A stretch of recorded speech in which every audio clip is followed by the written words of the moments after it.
Manchester United 3-1 winners at Aston Villa. Another comeback, another great response having been 1-0 down at half time. Really good performance in the first half, but we never really looked like we were scoring. We looked a little bit unsure of ourselves. We looked like we were a team that had been playing in the Europa League on Thursday night. And of course we were. We were in the final in Gdansk in Poland on May 26th.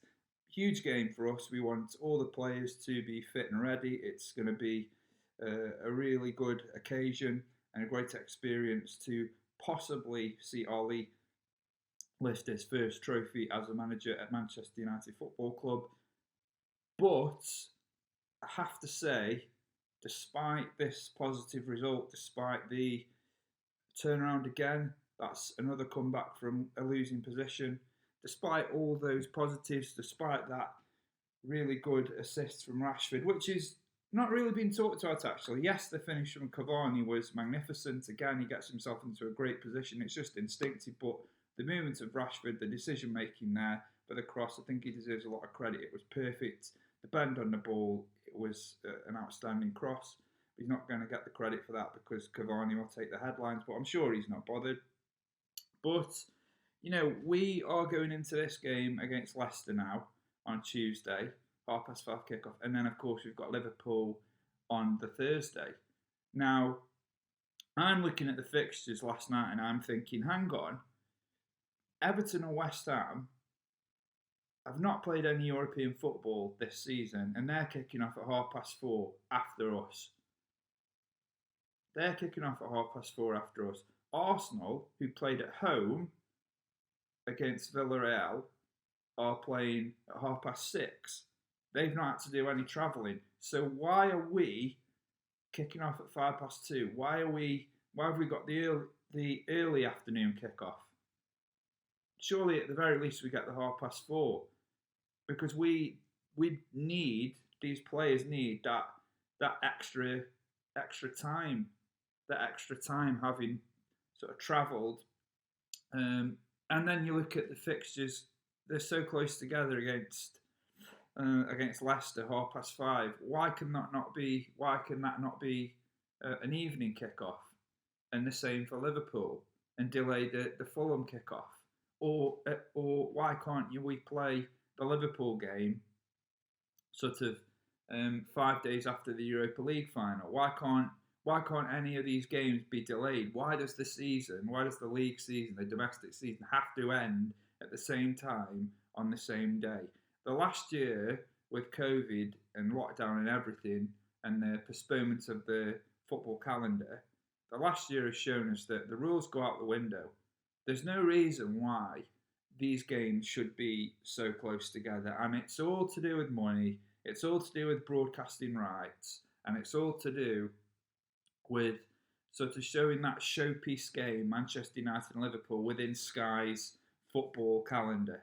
That's all it comes down to. It's all about money.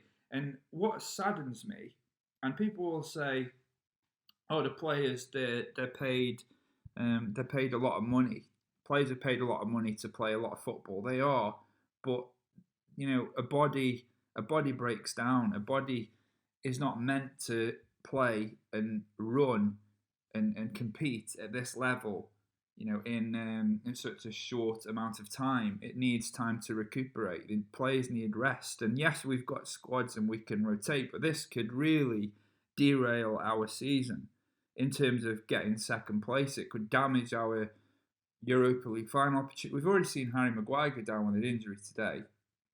Now, whether that's from just something that happened in this game or a build-up of other things, the fact is he's injured now. And some people will say, well, he could have got injured regardless of when you played this game. Yes, he could have. But we could have also spaced these other games out, couldn't we? Because we've got this massive game against Leicester now, excuse me, who are coming off the back of a 4-1 home defeat to Newcastle. None of us saw that coming, so they're going to be obviously pushing. They're still pushing for top four. They've now fallen down to fourth. So, this just doesn't feel right to me. It doesn't feel like the players' welfare and the players' health is of any concern or priority to the football authorities. It's all to do with money, and broadcasting rights is sort of comes before anything else. Anything else. Marcus Rashford hasn't been fit for I'd say the last 3, maybe 4 months, and he's been playing and playing and playing. And now we've of course got the Euros coming up. Do we really need the European Championships this year? Could we not postpone that competition? Can we not postpone it? Yes, it was postponed from last year, but the players are not machines. And I should be talking about United's great second half comeback today. I should be talking about Mason Greenwood, who's now played 101 games for Manchester United, and he's only 19. I should be talking about Marcus Rashford and how he's been playing through this injury, and how he is often criticised because his main strength isn't on the right, but obviously Pogba's strength at the moment is playing on the left. And some people say, his goal return, his assist isn't great, but he's proved today, you can never question his work rate, his endeavour, and he has, and we forget that he's 23 years old. Should be talking about Bruno, Cavani, Luke Shaw. We should be talking about all these things, but I'm not, because ever since I saw all these fixtures and how close they are together now. Now some people will talk about the protests last week, but look, that needed to happen. I don't think anyone should be committing acts of violence and aggression against police or stewards, but there's no reason as to why that game couldn't have gone ahead on Monday night at United's training ground or a neutral venue, and you can still show it. If you're worried about your cameras not being in place, you can still play it in a neutral venue. They could have done that.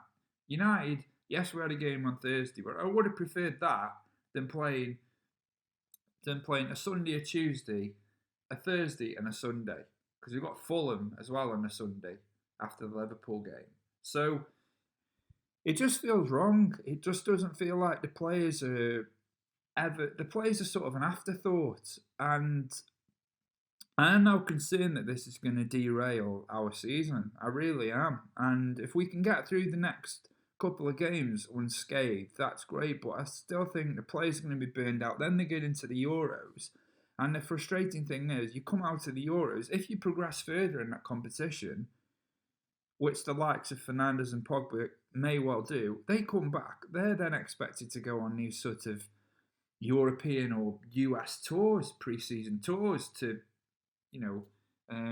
extend the brand, which I hate that term, but that's what it's about, isn't it? It's about, like, go to America, everyone can see the players, and I that's great, but when you've played so much football over the course of a season, and with everything that's happened over the last year, and to then go into the European Championships, to then go straight back into a season after a US tour, and then to go into a World Cup, it's just relentless, and I feel like the players are an afterthought. They're an afterthought. And you know what? I've thought this recently. I've thought, we always talk about players being paid a lot of money, and they are paid a lot of money. But when you look at, like, the Champions League and the additional games that are going to be added on, and you look at the amount of games that players are expected to play, you look at how many games are expected to play over the course of a season, and you think, you know what? I'd want to be paid that amount of money. I'd want to be paid a lot of money, because I'm putting my body and mind through a lot over a season, over the course of a season. And it's not just, 38 games in the league and Cup. It's relentless. It's not just that. You've got your international football. I think it's wrong, and it's the first time that I've actually thought, you know what? If you want me to play for your club, you pay me that money. Because what I have to put my body through, yes, I love the game, but what you're asking me to do now, I think it's wrong. I think the addition of these games in the Champions League is wrong. I think the fact that we are still having to play international games in between, this season. Look at this season. We come back from lockdown, and within a few weeks, the season. So the season starts again. The season finishes within a few weeks. It starts again, and then we have a break. But what? We're now playing 3 international games in a week, and then we're going straight back into the domestic football calendar. And it's just a cycle. And the players, they're not. Something needs to be done because players need protection now. The players need protection. Yes, they paid a lot of money, and yes, we want them to do well, and we support them, and all that sort of stuff. But I just think looking at these fixtures, particularly this week, it's just been a wake up call. The players are not machines, and whilst my focus should be on that performance in the second half and the run that we've been on, it sort of becomes an afterthought because you're thinking about your players from your team. You're thinking about how many games have been asked to play, and you're just thinking that money is the priority. Money is the priority. It's not about the players, the welfare, the health, all that sort of stuff. It doesn't matter. Nobody cares about the players. The only people that care about the players are us as fans. We're the only ones that seem to care about the players because the authorities don't. Coaches care. Nobody cares about them. They're having to sort of run themselves into the ground as well. So I do feel sort of disappointed by this sort of fixture congestion. But we've seen it. We've seen the way they treated Liverpool with their fixture congestion last season. Players and coaching staff, managers, they're an afterthought because money is the root of all evil, and money is the sole focus. It's all about your broadcasting rights. But today we didn't get away with one. We deserved the win today, 3-1. And now we move on to Leicester City on Tuesday. And hopefully we can come through that game unscathed. But what do you think? What do you think about the fixture congestion? Let me know in the comment section. If you haven't done so already, why not subscribe, leave a like, and of course leave any thoughts, comments and feedback that you have on this or any of the other videos. And until next time, I will see you all soon.